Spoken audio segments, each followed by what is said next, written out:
Ethan, that's not who we are. Maybe we need to reconsider that. Hello, pimple-faced boy back here with my good friend Reese. We just saw Mission Impossible Fallout. Wow, Tom Cruise back at it again.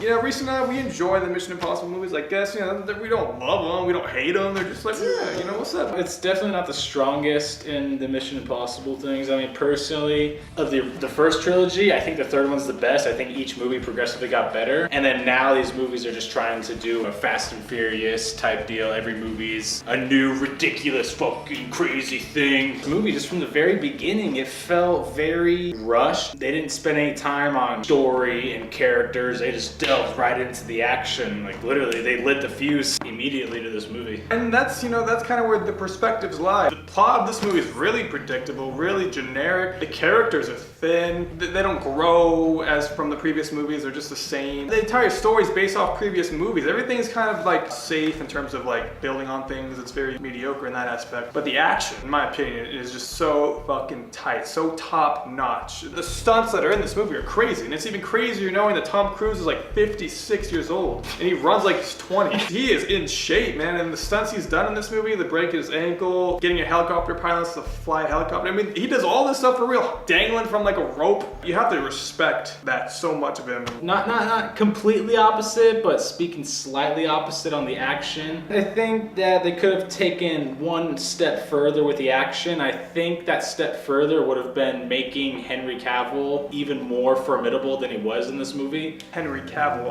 that dude's a muffin. I like it. Dude's a stud muffin. I like it. But his acting in this movie was so dry. The delivery of his lines, especially in the first half, was kind of, pretty mediocre. Almost bad sometimes for me personally. He redeems it a little bit at the end, but I don't know. They took that mustache and that beautiful hair and that gorgeous beard and that chiseled body and they're like, dude, you're good. Yeah. Just read the script. You're fine. No one's gonna care. Don't even try. Everyone else did fine. Tom Cruise is just Tom Cruise. You know, he's gonna be Tom Cruise. He's gonna do his Tom Cruise stuff. Tom Cruise and everywhere. Simon Pegg, funny, I guess. You know, gotta have a funny They're white all the same. ginger guy. Everyone's the same. Nobody gets developed in this movie. There's no development here. Like Reece said, it's just so rushed. And that could be a positive or a negative for you. And for me, I'm kind of in the middle. It's like I enjoyed the movie's pacing, even though it's still slow at times. But I wish the movie had more weight to it. Villain's very generic. End of the world, it has something to do with nuclear missiles. I mean, it's always nuclear shit. Give me something new. Give me like diabetes, Yeah. McDonald's. Genocide from Ronald McDonald. Yeah. That'd be awesome. And That'd be interesting. Burger Could you King imagine guy. a Mission Impossible against fast food? The message that would send to America? Wow. God bless. Like Ivo was saying, I don't go to these movies to really get story and development. At this point, I'm just going to see how well they can balance their action with the movie and the story. See if there's any new plot they can come up with, which they can't. Always nuclear, it's always plutonium, it's always the terrorists. But it's not bad in my opinion. It was just either average or slightly above for me. One aspect I actually did enjoy, and I was kind of surprised how much the music stuck with me, the score, and how it was edited in some of the action scenes. There's chases where there wasn't any music at all, and that was like really cool of them to do. I think it kind of elevated the scenes a lot. When the music was on, it fit the scene,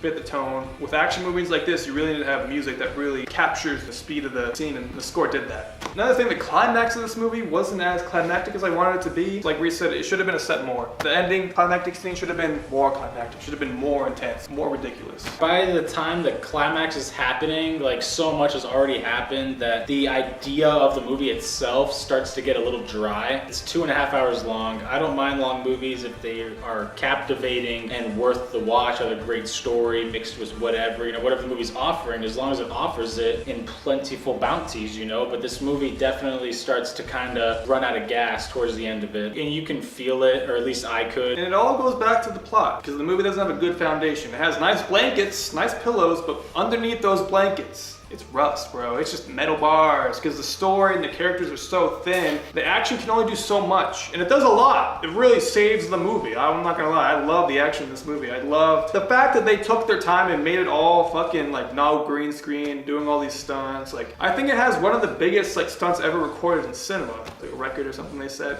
And that's impressive shit. You gotta tip your dick to that. But it's not enough for me to be like, this is the best action movie ever. Go watch this movie right now. Ugh. Rating time, I'm giving this a 6.5 8.5 out of 10, okay? I think it's in between average and good. You're gonna have a fun time watching this movie. I think if you're a fan of the Mission Impossible movies, you're gonna love this movie. It's just more of the same, but amped up even more. But at the same time, it doesn't progress the characters. The story's predictable. It's shot well enough. The action and the sound and the editing of all that is what really saved the movie for me. I just wish the action was even more intense, more crazier, because that's what the movie threw all of its cards at. I'm gonna give this movie a flat 6 out of 10. There's been better movies before, and there's gonna be better movies after. But you know what saved it for me is the presence of Henry Cavill and the okay action. The fact that this movie did a lot of good choreography, filmed it in a way that I could actually see what the fuck was happening. I appreciate that. But as far as plot, story, character development, writing, you know, everything else that really matters in a movie, all the technical things, it wasn't there. It would have been a lot more, but it could have also sucked a lot more. It has the length of a Transformers movie and the pacing of Crank. If you're a fan of the Mission Impossible movies, go watch it, you know, do it. Have fun with it. Tom Cruise runs a lot. He runs a lot. He's fit, dude. He runs so much, it's impressive, honestly. Runs and jumps. What a good guy. You gotta at least give him a sticker for that. Good job, Cruise. And good job to you people. We love you. Fuck you guys. We'll see you later. Until next time. Mwah. Later. Yeah. I don't know. Where's the endorphins? I don't know. I